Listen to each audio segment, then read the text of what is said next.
ఒక పర్పస్ కోసం పుట్టిన వ్యక్తి ఈరోజు చనిపోవడం జీర్ణించుకోలేకపోతున్నాం. రామోజీరావు గారు నాకు 40 సంవత్సరాలుగా తెలిసాయని. ఆయన అనునిత్యం సాధన చేసింది సమాజ హితం కోసం పనిచేశారు. ఈ తెలుగు జాతి కోసం పనిచేశారు. ఒక మామూలు గ్రామంలో పుట్టి సాధారణ కుటుంబంలో పుట్టి ఒక అసాధారణమైన వ్యక్తిగా తయారు కావడమే కాకుండా ఆయన ఈరోజు చూస్తే ఒక వ్యక్తి కాదు, ఆయన ఒక వ్యవస్థ కింద తయారయ్యారు.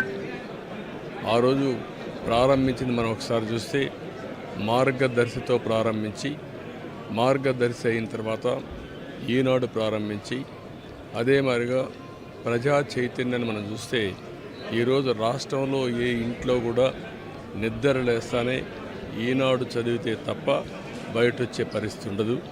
అంటే ఆ విధంగా ప్రజల్ని చైతన్యవంతులు చేయడానికి కానీ విజ్ఞానవంతులు చేయడానికి కానీ అనునిత్యం సాధన చేశాడు.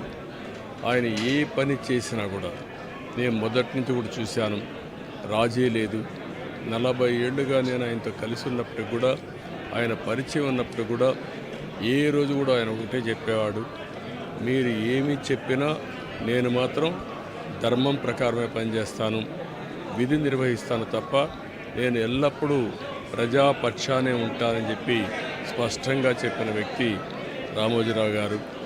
అంతేకాకుండా నిన్న చనిపోయే వరకు ఆయనకు ఒకటే కోరిక, నా కోరిక అంతా కూడా నేను అనునిత్యం పనిచేసి పని చేస్తూ పనిలో చనిపోగలిగితే అది నాకు ఆనందంగా ఉంటుంది. అంతేకాదు నేను చేసే ప్రతి నిమిషం నేను బ్రతుకున్నంత వరకు ప్రజల కోసం పనిచేయాలి, పని చేస్తూనే ఉండాలని చెప్పిన వ్యక్తి రామోజీరావు గారు. కానీ ఈరోజు మనం చూస్తూ ఉంటే ఆయన నిర్మించిన వ్యవస్థలు శాశ్వతం. ఒక ఈనాడు శాశ్వతం, అదే మరి ఈటీవీ శాశ్వతం. ఇది కాకుండా చిత్ర పరిశ్రమ కూడా ఎనలేని సేవలు అందించాడు. ఈరోజు రామోజీ ఫిల్మ్ సిటీ మీరు చూస్తే దేశంలోనే ఒక అత్యున్నతమైన స్టాండర్డ్స్లో రామోజీ ఫిల్మ్ సిటీ తీసుకొచ్చి ఆయన అనునిత్యం చెప్పేవారు, నేనేదో ఒక కమర్షియల్ కాంప్లెక్స్ కట్టచ్చు, వ్యాపారాలు చేయొచ్చు, నా వల్ల ఈ సిటీకి లాభం రావాలి, అదే మరి రాష్ట్రానికి ఆదాయం రావాలి, టూరిజం కింద ఉండాలని చెప్పి చేశారు.